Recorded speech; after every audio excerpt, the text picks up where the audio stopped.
বাস যেগুলো ছিল, সাধারণ মানুষ যেগুলো ছিল, বিশেষ করে জুম্মা পরবর্তী সময় সবাইকে সরে যেতে বলা হয়েছে।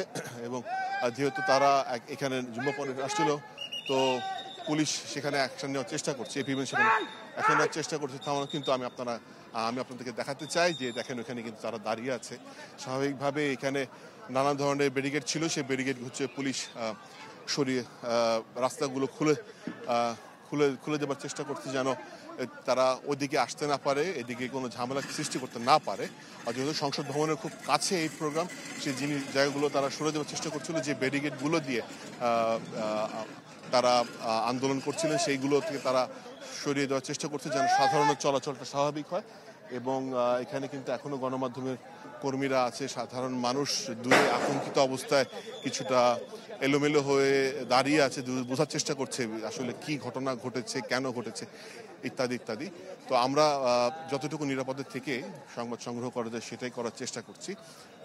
তবে এখনো কিন্তু যে খুব বেশি সংখ্যক অধিকার আদায়ের জন্য যারা এসেছে তারা রাস্তায় দাঁড়িয়ে আছে, বিষয়টা এরকম নয়।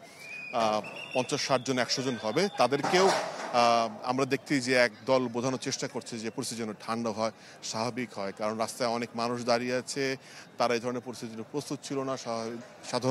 জনসাধারণ চলাচলের জন্য যে বাসগুলো, সে বাসগুলোও কিন্তু ঘুরিয়ে দেওয়া হচ্ছে, ঘুরিয়ে অন্য পথে নিয়ে যাওয়া হচ্ছে। সেখানে তাদের নিরাপত্তার একটি বিষয় আছে। তো তারাও কিন্তু নিজেদেরকে অধিকার আন্দোলনের যে ব্যাপারটা, সেই জায়গাটা থেকে নিজেদেরকে কন্ট্রোল করার চেষ্টা করছে। এবং আমরা একটু এই পাশে আপনাদেরকে দেখাই, এই পাশে কি পরিস্থিতি।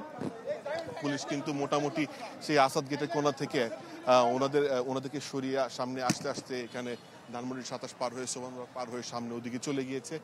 আমরা এই রাস্তার মাঝে আছি। কিছুক্ষণ আগে দৃষ্টি আপনার সাথে যখন লাইভে এই সংবাদে একটু আগে যুক্ত হয়েছিলাম, তখন কিন্তু এখানে পরিস্থিতি কিছুটা স্বাভাবিক হয়েছিল, যান চলাচল স্বাভাবিক ছিল। কিন্তু সেইটি এখন বন্ধ হয়ে গেছে, এখন আরেকটু থমথমে পরিস্থিতি বিস্তার করছে। Furniture just smarter, JMG furniture. এবং সবাইকে কিন্তু পুলিশ কিন্তু বারবার বলার চেষ্টা করছে যে আপনারা কোনো ধরনের কোনো পরিস্থিতি, এমন কোনো পরিস্থিতি তৈরি না করুন যেন তাদেরকে অ্যাকশনে যেতে হয়। সেই জায়গাটা থেকে তারা সচেতন থেকেই কাজ করার চেষ্টা করছে। আমি এখন বাংলাদেশ ইনস্টিটিউট অফ ম্যানেজমেন্ট বিএমের জাস্ট উল্টা পাশে যে রাস্তার 27-এর দিকে যায়, সেই রাস্তাটা দাঁড়িয়ে আছে।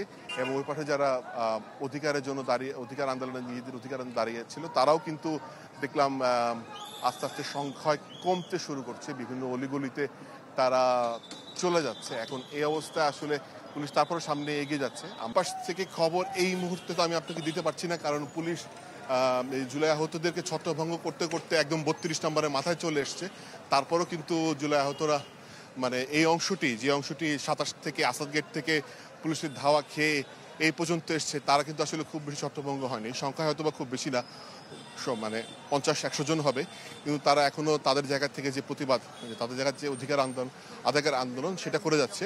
এবং পুলিশ কিন্তু একদম 27-এর রাস্তাদের ওই মোড় থেকে এই পর্যন্ত নিয়ে আসার চেষ্টা করছে। এর মাঝে যেটি হয়েছে সেটা হচ্ছে গিয়ে এই রাস্তাটুকুতে যে পরিমাণ যানবাহন আটকে ছিল, সেই যানবাহনটা আসলে ক্লিয়ার করার চেষ্টা করা হচ্ছে, যেন সাধারণ বাসে চড়ে জনগণ কোনো ধরনের কোনো বাজে পরিস্থিতির শিকার না হয়, সেটা করার চেষ্টা করা হচ্ছে। রাস্তায় স্বাভাবিকভাবেই জুম্মা পরবর্তী সময় অনেক মানুষের চলাচল ছিল, সেই চলাচলটা নিশ্চিত করা হচ্ছে। এখানে মেট্রো যে প্লাজা রয়েছে, মেট্রো প্লাজায় আসলে কিছু মানুষ ঢুকেছে বলে পুলিশ সেখানে গিয়ে সেই মার্কেটটি আপাতত বন্ধ রাখবার জন্য বলছে, যেন সেখানে কেউ বহিরাগতরা প্রবেশ করে যারা মার্কেটে এসেছিল, অর্থাৎ শপিংয়ে নিজের প্রয়োজনে এসেছিল, সেইটি যেন ব্যাহত না হয়।